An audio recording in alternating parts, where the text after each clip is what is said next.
On and on डायबा life, मधुमेह रहित जिंदगी की ओर। डायबिटीज के क्षेत्र में एक आविष्कार। आइए इस डायबिटीज को संक्षेप में जान लेते हैं।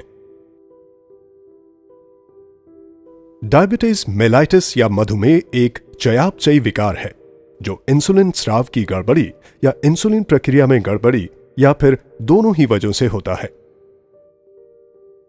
डायबिटीज पैनक्रियाज का विकार है। पैनक्रियाज इंसुलिन नामक एक पदार्थ को खून के अंदर रिलीज करता है, जिससे शरीर को ग्रहण किए गए खाद्य पदार्थों में से शर्करा व कार्बोहाइड्रेट्स को ग्रहण करने में मदद मिलती है।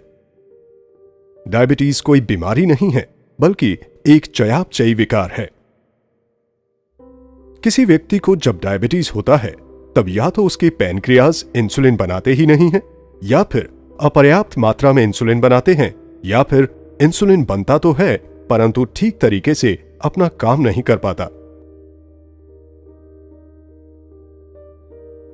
डायबिटीज से होने वाली कई गंभीर परेशानियां हैं, जैसे हृदय रोग, पैरों में संक्रमण, लैंगिक समस्याएं, अल्जाइमर रोग, स्ट्रोक, मसूड़ों के रोग, सुनने में दिक्कत, स्नायु रोग, घाव का देर से भरना, दृष्टि दोष, किडनी व ब्लैडर फेलियर और गर्भावस्था की पेचीदगी इत्यादि।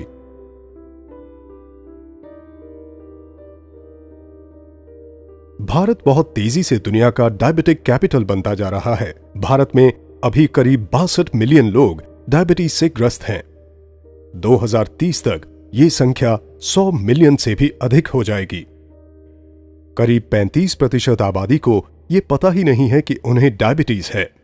भारत डायबिटीज कैपिटल क्यों है? इसका एक मूल कारण है एशियन इंडियन फेनोटाइप, जिसमें HbA1c का काउंट बढ़ जाता है। एशियन इंडियन फेनोटाइप में BMI कम होने के बावजूद भी कमर का घेरा काफी ज्यादा हो जाता है। पेट का मोटापा, न्यूनतर एडिपोनेक्टिन, उच्च C रिएक्टिव प्रोटीन स्तर इत्यादि की वजह से भारतीयों में इंसुलिन प्रतिरोध बढ़ जाता है। आइए हम इस HbA1c को समझ लेते हैं। जब आप अपने शुगर की जांच कराते हैं, जो उस जांच के वक्त का ही होता है, जबकि HbA1c के जांच में आपको 2-3 महीने के औसत स्तर का पता चलता है। इसे ग्लाइकेटेड हीमोग्लोबिन या A1c भी कहा जाता है। A1c शर्करा युक्त होकर परिवर्तित हो गया एक प्रकार का हीमोग्लोबिन है।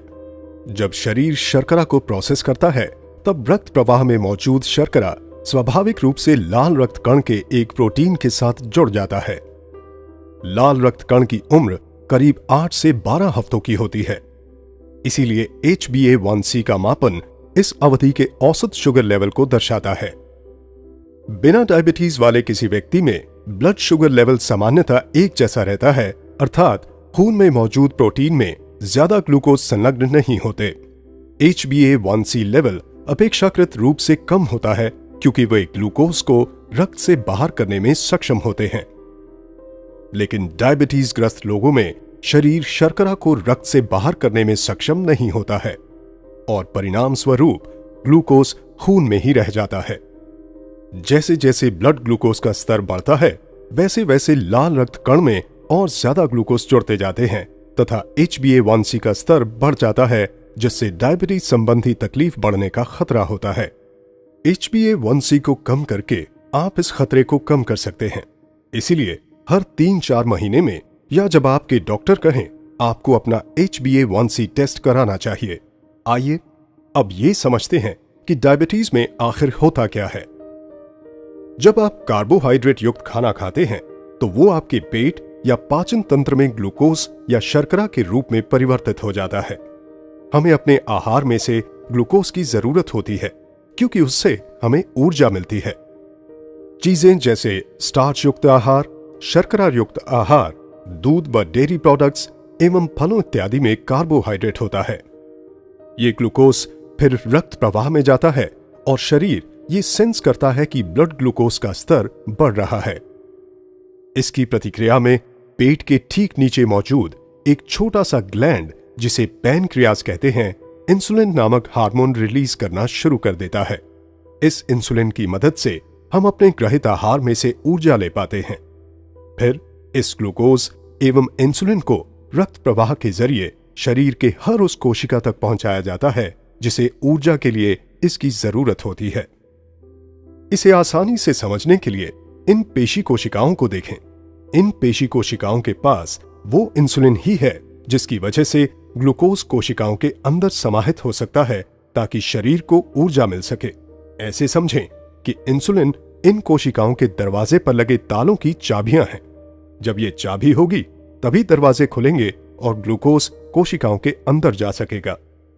इस प्रकार ब्लड ग्लूकोज का स्तर नहीं गिरता है, लेकिन लीवर के द्वारा उसमें संचित किए गए अतिरिक्त ग्लूकोज को रिलीज करके इस ब्लड ग्लूकोज लेवल को कभी भी टॉप अप किया जा सकता है। ब्लड ग्लूकोज बार बार बढ़ता है और ज्यादा से ज्यादा इंसुलिन पैदा करता है ताकि वो उन बंद दरवाजों के ताले की चाबी बनकर उस ग्लूकोज को रक्त प्रवाह के जरिए कोशिकाओं के अंदर पहुंचा सके। रक्त शर्करा जब ऑप्टिमम लेवल पर होता है तब शरीर उत्तम रूप से काम करता है, लेकिन जब ब्लड शुगर का लेवल बढ़ जाता है तो शरीर ठीक से काम नहीं कर पाता।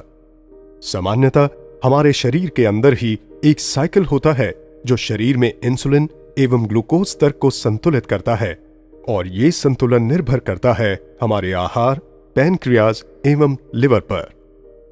कुछ लोगों में जब यह सिस्टम ठीक से काम नहीं करता है तब उसे डायबिटीज कहते हैं।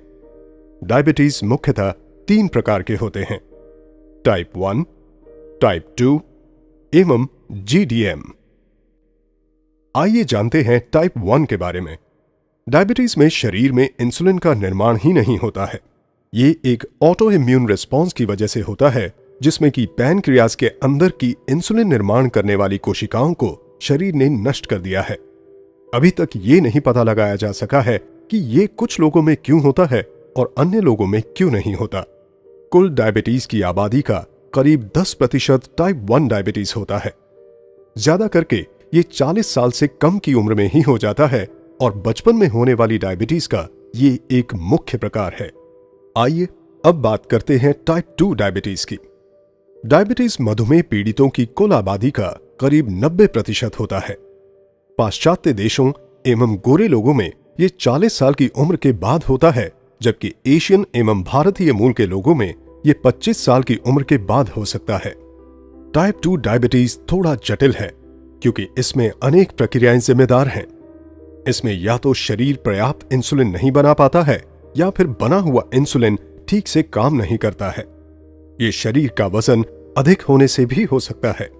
चर्बी की वृद्धि की वजह से इंसुलिन अपना कार्य सही तरीके से नहीं कर पाता, लेकिन ये सही वजन वाले लोगों को भी हो सकता है। टाइप 2 डायबिटीज में कार्बोहाइड्रेट युक्त आहार पेट एवं पाचन तंत्र में सामान्य रूप से ही ग्लूकोज में परिवर्तित होता है। फिर वो ग्लूकोज रक्त प्रवाह में जाता है।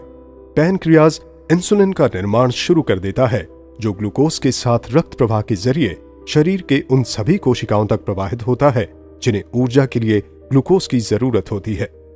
परंतु यहां ग्लूकोज किसी भी तरीके से कोशिकाओं में प्रवेश नहीं कर पाता है क्योंकि उनके दरवाजों के ताले चर्बी जमा हो जाने की वजह से अवरुद्ध हो जाते हैं। अर्थात इंसुलिन भी उन कोशिकाओं के दरवाजों को ठीक से खोल नहीं पाता और इस वजह से शरीर में शुगर लेवल बढ़ता जाता है। इसके प्रतिक्रिया में पैनक्रियाज और ज्यादा इंसुलिन का निर्माण करता है, अतः रक्त शर्करा का स्तर बढ़ने लगता है और इंसुलिन का स्तर भी बढ़ता जाता है। ये स्थिति और भी ज्यादा जटिल हो जाती है जब ऊर्जा के लिए व्याकुल कोशिकाएं लिवर को इमरजेंसी सिग्नल भेजने लगती हैं ताकि लिवर अपने संग्रहित ग्लूकोज को रिलीज करे। इस प्रकार ब्लड शुगर का स्तर और भी बढ़ता है और पैनक्रियाज और ज्यादा इंसुलिन बनाती रहती हैं। पैनक्रियाज ये काम तब तक करती रहती हैं जब तक वो थक ना जाएं और ऐसे में अंततः वो क्षतिग्रस्त हो जाती हैं। टाइप 2 डायबिटीज के लक्षण बड़ी देर से प्रकट होते हैं और कुछ लोगों में तो इसका कोई लक्षण प्रकट ही नहीं होता है। यही कारण है कि टाइप 2 डायबिटीज से ग्रस्त लोग 10 साल तक भी बिना किसी लक्षण के हो सकते हैं।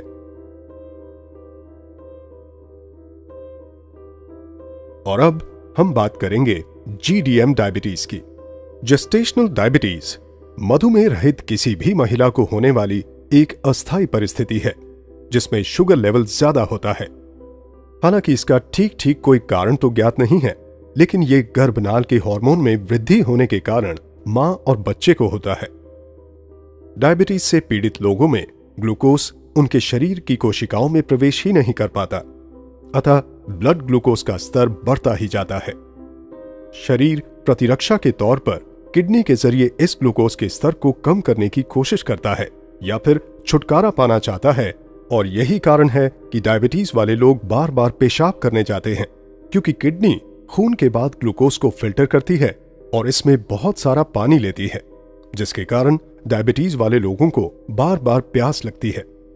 उनके पेशाब में बहुत सारा ग्लूकोज होता है, जिससे बैक्टीरिया को पनपने के लिए अनुकूल परिवेश मिलता है। इसीलिए अक्सर ऐसे में योनि संक्रमण व खुजलाहट होती है। इसी प्रकार रक्त में भी ग्लूकोज की मात्रा काफी अधिक होती है, जिसकी वजह से ताजे जख्मों पर सामान्य से ज्यादा बैक्टीरिया पैदा होते हैं और जख्म भरने में देरी होती है। ग्लूकोज आंखों के आगे लेंस में भी जमा हो सकता है, जिससे लेंस के अंदर का तरल धूमिल हो जाता है। इसकी वजह से डायबिटीज ग्रस्त कुछ लोगों को धुंधला दिखाई देता है, क्योंकि ग्लूकोज शरीर की कोशिकाओं में पहुंच ही नहीं पाता, जिससे कि शरीर को ऊर्जा नहीं मिल पाती है और परिणाम स्वरूप डायबिटीज वाले लोगों को ज्यादा थकान महसूस होती है और वो अपने दैनिक कार्यों को करने में भी असमर्थ महसूस करते हैं। लेकिन वहीं दूसरी ओर शरीर को काम करने के लिए ऊर्जा की निरंतर जरूरत होती है। ऐसी स्थिति में ऊर्जा पाने के लिए शरीर अपने अंदर संग्रहित वसा को तोड़ना शुरू कर देता है, और यही कारण है कि डायबिटीज में शरीर का वजन कम होने लगता है। इस प्रकार डायबिटीज के मुख्य लक्षणों पर एक नजर डालें तो वो हैं बार बार पेशाब के लिए जाना, ज्यादा प्यास लगना, योनि संक्रमण एवं खुजलाहट, जख्म का देर से भरना, धुंधली दृष्टि होना, थकान महसूस करना एवं वजन में कमी होना। डायबालाइफ डायबिटीज केयर के क्षेत्र में एक आविष्कार है। डायबालाइफ लहसुन के अंदर मौजूद स्टेबलाइज्ड एलिसिन पर आधारित है। लहसुन को एक चमत्कारी औषधि के रूप में जाना जाता है। लहसुन का इस्तेमाल प्राचीन काल से होता रहा है और ये इलाज एवं रक्षा के लिए इस्तेमाल किए जाने वाले पौधों में से है, जिसका लिखित प्रमाण है। लहसुन प्राचीनतम उगाए जाने वाले पौधों में से एक है, जिसे 5000 से भी ज्यादा वर्षों से उगाया जा रहा है। सभ्यता की शुरुआत से ही लहसुन का प्रयोग होता रहा है, चाहे वो मिस्र का पिरामिड हो या प्राचीनतम मंदिर। मजे की बात तो ये है कि वैसी सभ्यताएं जो कभी एक दूसरे के संपर्क में नहीं आई, फिर भी उन्होंने लहसुन का प्रयोग अपने उपचार व चिकित्सा में किया। मिस्र, रोम, चीन, भारत के प्राचीन मेडिकल की पुस्तकों में लहसुन के औषधीय गुणों का विवरण है। हजारों वर्षों से विश्व भर में लोग लहसुन को स्वास्थ्य लाभ के लिए उपयोग कर रहे हैं। प्राचीन काल से ही लहसुन को हर मर्ज की दवा माना गया है। कहा गया है कि इससे साधारण सर्दी फ्लू से लेकर प्लेग तक में फायदा हो सकता है। लहसुन डायबिटीज पर नियंत्रण करने में मदद करता है। लहसुन में पाया जाने वाला एलिसिन HbA1c को नियंत्रित करने में बेहद कारगर है, जो कि डायबिटीज कंट्रोल के लिए बेहद अहम है। ये ग्लूकोज टॉलरेंस को सामान्य स्तर में रखने में मदद करता है। लहसुन एंटीबैक्टीरियल, एंटीवायरल एवं एंटी फंगल है।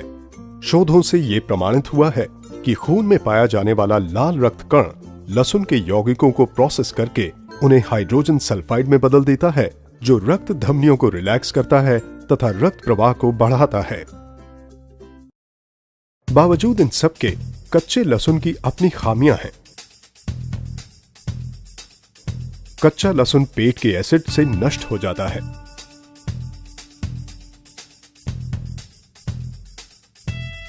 ये आंतों के एपिथेलियल कोशिकाओं द्वारा अपघटित हो जाता है।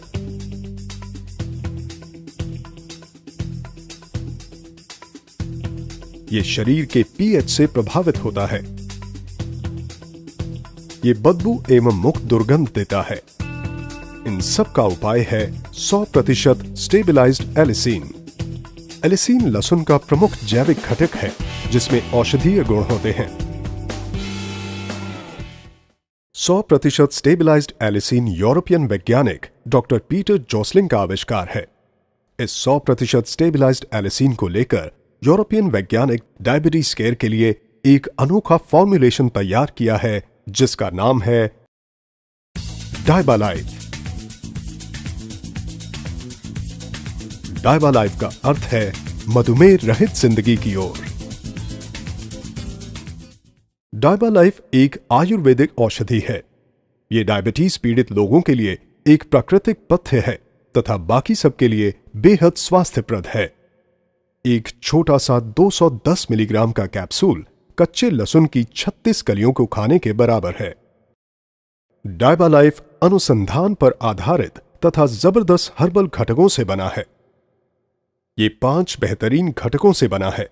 100% स्टेबलाइज्ड एलिसिन, करेला या बिटरगार्ड, दालचीनी या सिनेमन, अल्फा लिपोइक एसिड एवं क्रोमियम पिकोलिनेट।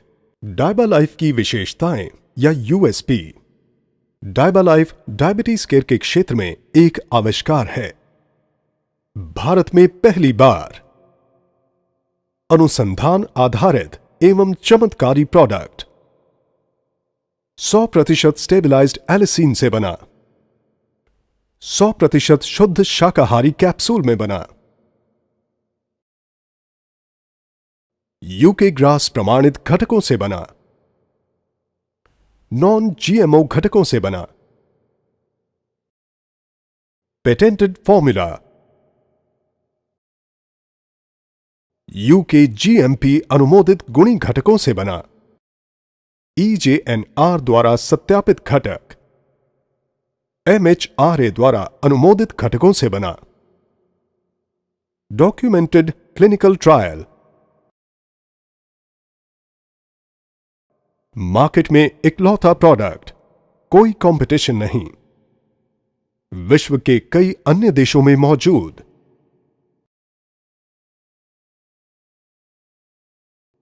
पूरी तरह से प्राकृतिक, कोई दुष्परिणाम नहीं।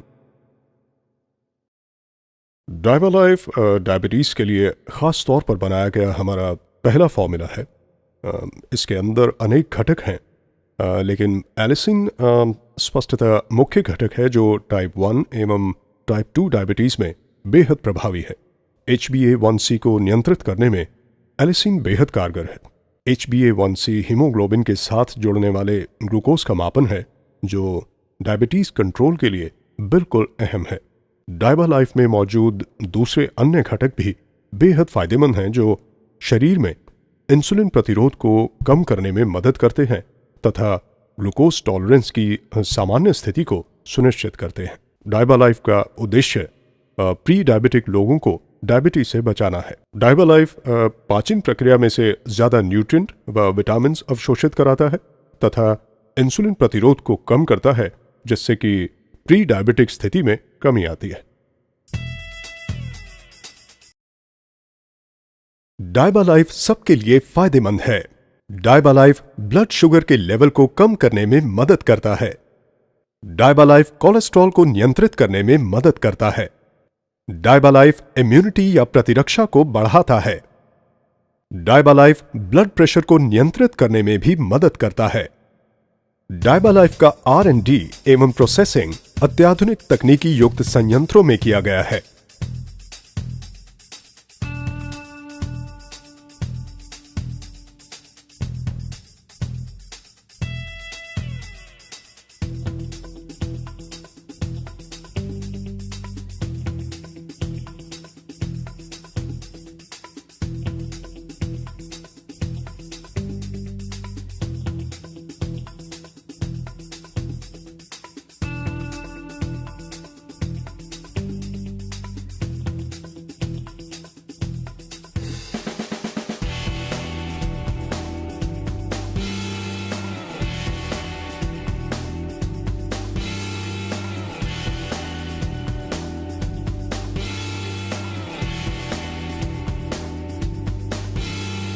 डायबालाइफ, मधुमेह रहित जिंदगी की ओर।